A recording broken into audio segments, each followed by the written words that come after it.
All right, my good friend. So, I want to make a video about each section. Now, I will say down here at the bottom, I have cheat sheets. This is like my second most recent. Now that I'm going to put this video up there, but this is a cheat sheet of every unit that we have. Now, one thing I want to say is, let me see if I can do this real quick. The PDF. So yeah, so it's a PDF file. So again, what you can do to find stuff, like say you get a question about the Atlantic revolutions, and there's a source about Haiti in there, etc. You can just go up to these three dots here, and then find in your document. Say there's a source about Haiti. Okay, anytime Haiti shows up, it should, and here it is right here, the Haitian Revolution. Toussaint, I always spell this guy's name wrong, but there it is when I type it in. So Toussaint, it'll take you straight to Louis Toussaint. Louis Toussaint Overture, and then Jean-Jacques Dessalines. Toussaint, the Maroons, and Jean-Jacques Dessalines. The outcome in the Haitian Revolution was successful. They were the first country in Latin America to win independence, which inspires more. Constitution granting equality created by Louis Overture. Land distribution evenly. Louis Overture captured by the French. Dessalines creates Haitian Declaration of Permanent Independence. So that's just a few facts about the Haitian Revolution. If I typed in, I bet if I typed in Jamaica, I always spelled Jamaica wrong. Okay, so letters from Jamaica were written by Simon Bolivar. He led the Creole Revolution, etc. So I'm not talking about that right now. I just wanted to show you the cheat sheets that I provided for you. It would be good to have these up during your test. Let me see if I can go here and get to class. Get out of here.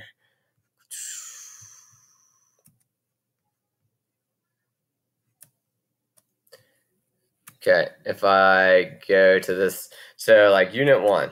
Okay, so I'm going to talk about Unit 1 right now. So I'm going to mainly be using our unit, years, topics, and terms, which is another good thing to either have printed off or have up in the test. So a lot of teachers are saying Unit 1 is not going to show up on the exam, but you never want to predict something is not going to be on there. You know, prepare for everything.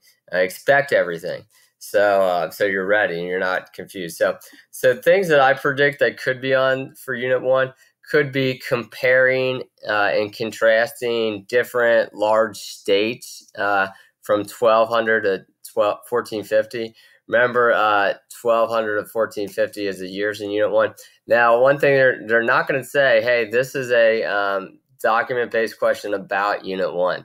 What they're going to do is give you a time. And they might try to make it even more complicated and say the 13th century, which is the 1200s. So if you see something like says the 13th century, you know there's only two units they could be discussing: global tapestry, which was the first unit, and networks of exchange.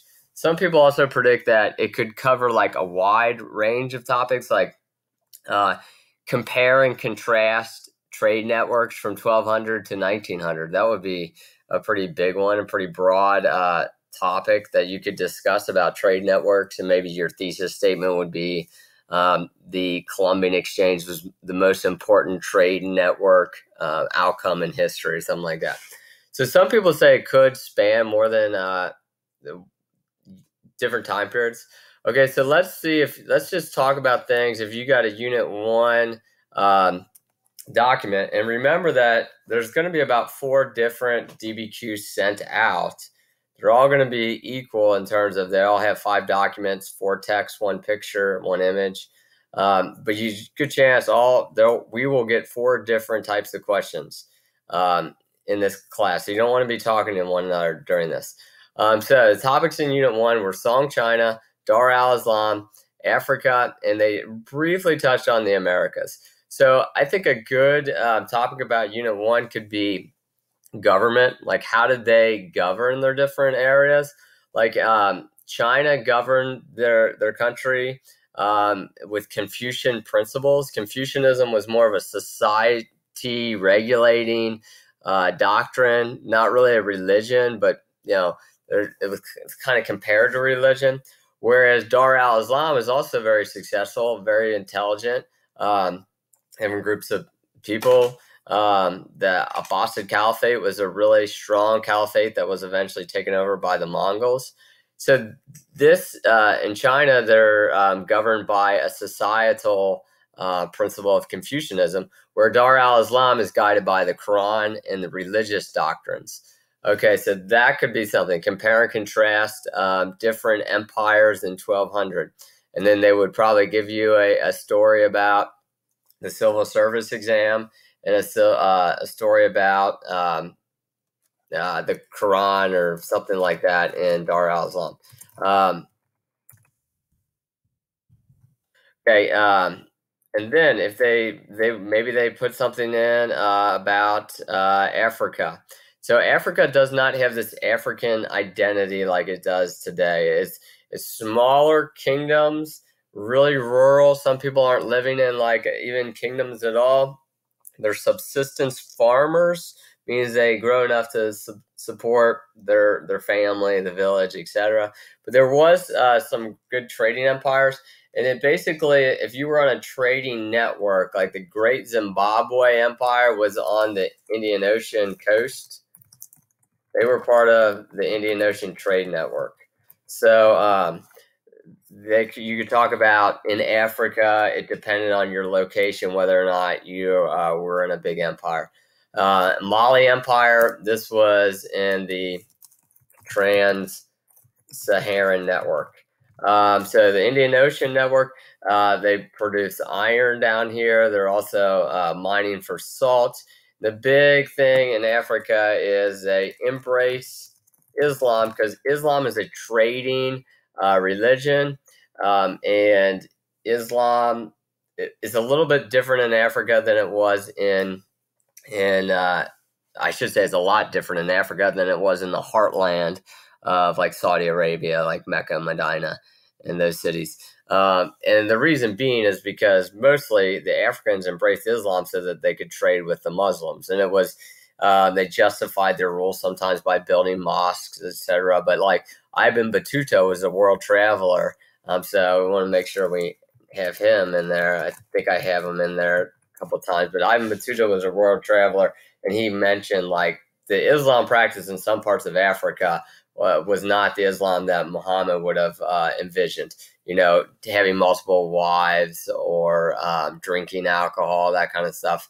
So he kind of frowned upon some of the Africans that embraced Islam because they didn't really live the same principles.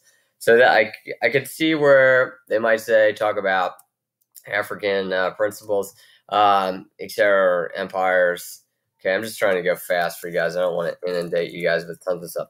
One thing I neglected on here, so I'll put this on here.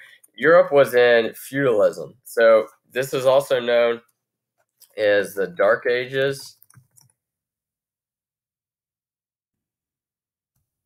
Okay, so this was dark. This was after the Crusades, which was a draw. But one thing that this course does not talk about was the Renaissance.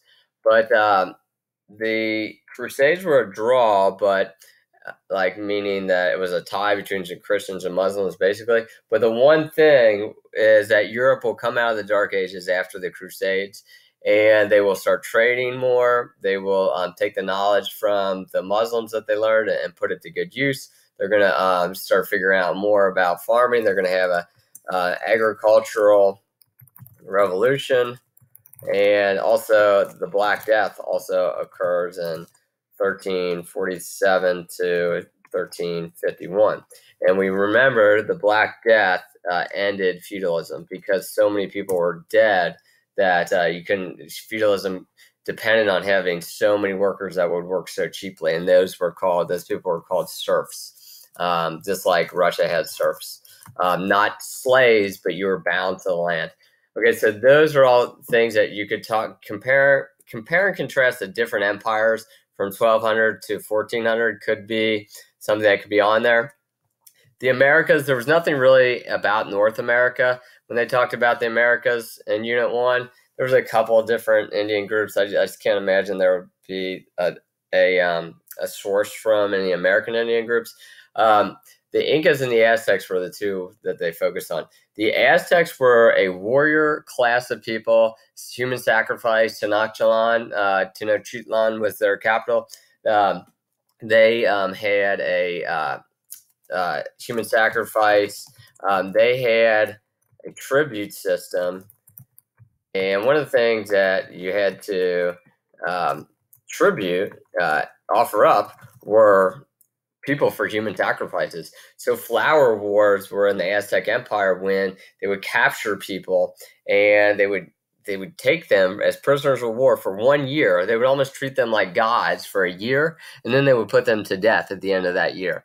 And so the tribute system is how the Aztecs maintained their empire. They would conquer you, and then they would make the people they conquered give them a bunch of stuff called a tribute system. The Incas were probably more impressive than the Aztecs in terms of their government. There's one source where it said, we'd have to look up what the guy's name, the king that said this, but he snapped his fingers and a road was built. They had a really impressive system of sending out messages. Like they could get a message across the Incan Empire, which spanned the South America, spanned the Andes Mountains, and Machu Picchu was built down there. Again, spelling, I gotta double check on that. But so the Incas were probably more impressive in terms of their government because they built more impressive structures, maybe you could argue. But even though the Aztecs did have some that Tenochtitlan, when the Spaniards saw it, they were blown away by it. So those are just things to think about when talking about Unit 1. And then there's a cheat sheet for Unit 1 that goes, and this is a cheat sheet. It's not very long. It's really basically 2 pages for the most part about Unit 1, maybe 2.5. And this is just this is just the map of Unit 1. And then again, find anything we talked about there. I bet Zimbabwe would show up. No, I'm wrong. Let's see. What else would show up? Like foot binding. Okay, so foot binding does show up there 3 times. Okay, so that's just a good thing to have. So I'm going to end it there. So that's my Unit 1 wrap up. So if you see something about Unit 1, could be some of those topics.